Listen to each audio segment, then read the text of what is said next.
Assalamualaikum warahmatullahi wabarakatuh. Saya Saifullah, mahasiswa semester 6.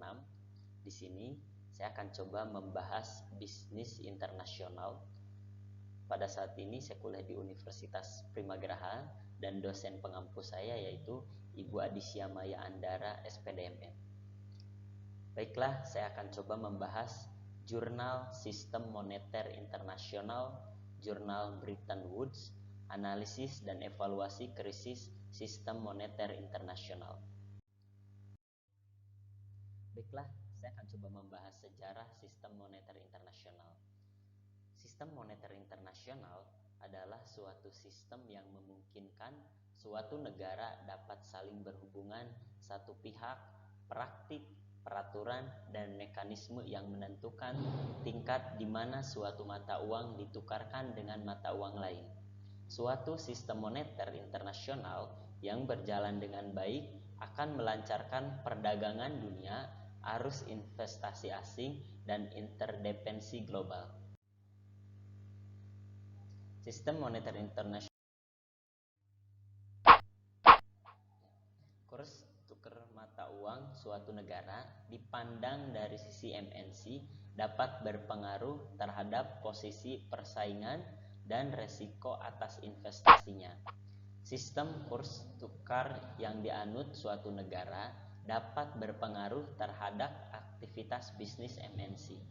IMS, kerangka kerja kelembagaan di mana pembayaran internasional dibuat, pergerakan modal diakomodasikan, dan kurs di antara mata uang ditentukan.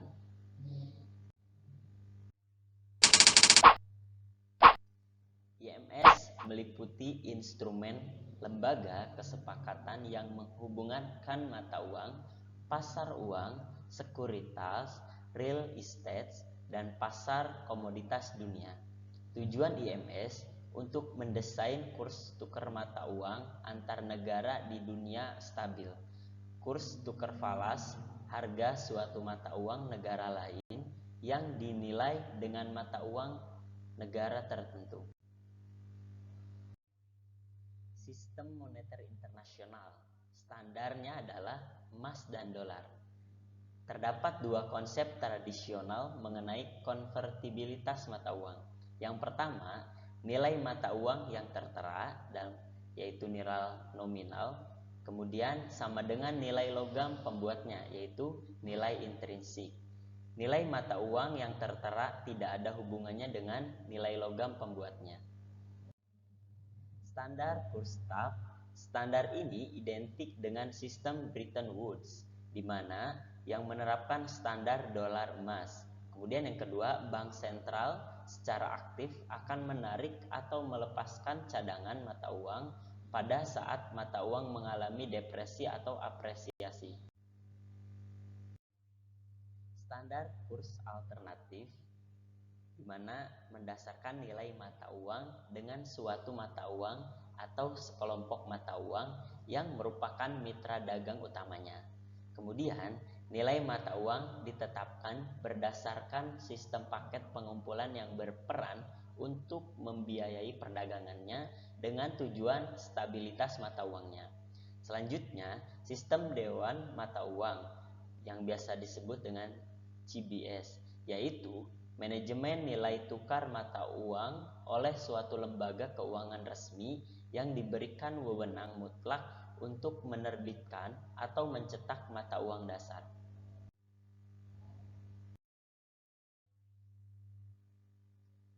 Rezim kurs tukar fleksibel.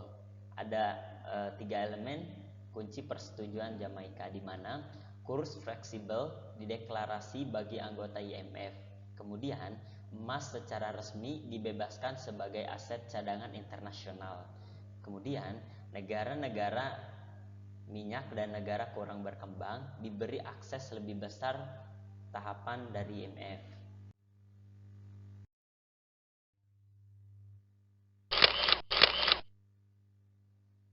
IMF menyediakan bantuan kepada negara-negara menghadapi kesulitan neraca pembayaran dan kurs tukar, di mana kondisi nilai tukar US dollar terhadap 21 negara industri menurun, meningkat, dan puncak.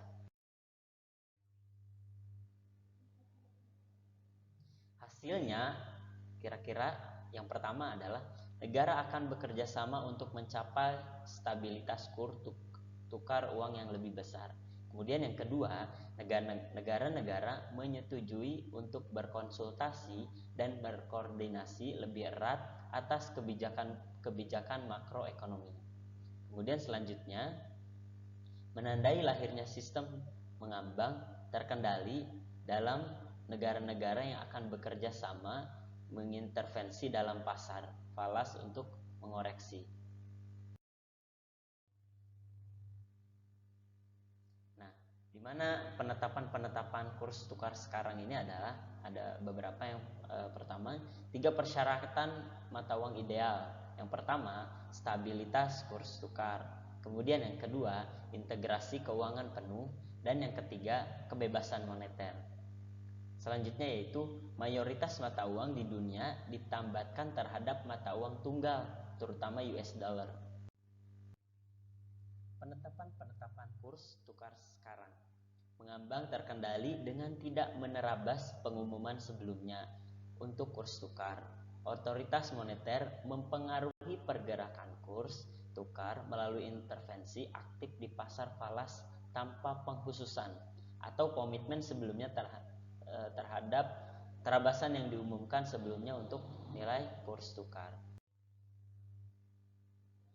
Selanjutnya, mengambang bebas, di mana mengambang bebas ini adalah kurs tukar ditentukan pasar dengan intervensi falas ditujukan pada kurs moderat atau perubahan dan mencegah fluktuasi dalam kurs tukar daripada mempertahankan satu levelnya.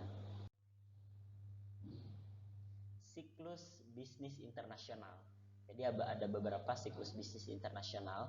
Yang pertama yaitu ekspor, kemudian yang kedua yaitu lisensi, kemudian yang ketiga yaitu distributor, kemudian yang keempat yaitu representatif, selanjutnya yang kelima yaitu kontrak manajemen, dan keenam yaitu foreign direct investment yang biasa disebut dengan FDI.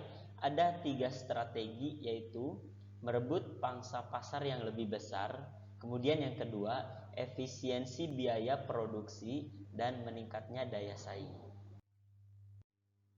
Yang selanjutnya di sini ada definisi nilai tukar, di mana nilai tukar itu adalah harga suatu mata uang terhadap mata uang lainnya atau nilai suatu mata uang terhadap nilai mata uang lainnya.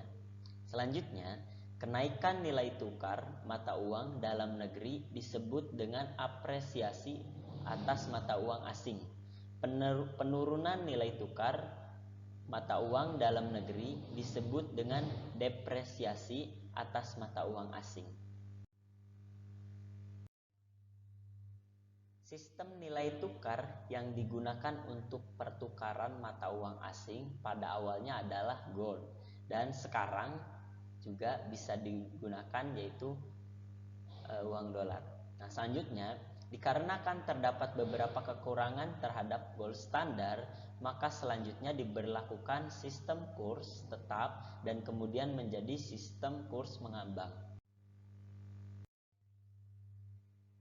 Kemudian tingkat pendapatan relatif, di mana faktor lain yang mempengaruhi permintaan dan penawaran dalam pasar mata uang asing adalah laju pertumbuhan real terhadap harga-harga luar negeri.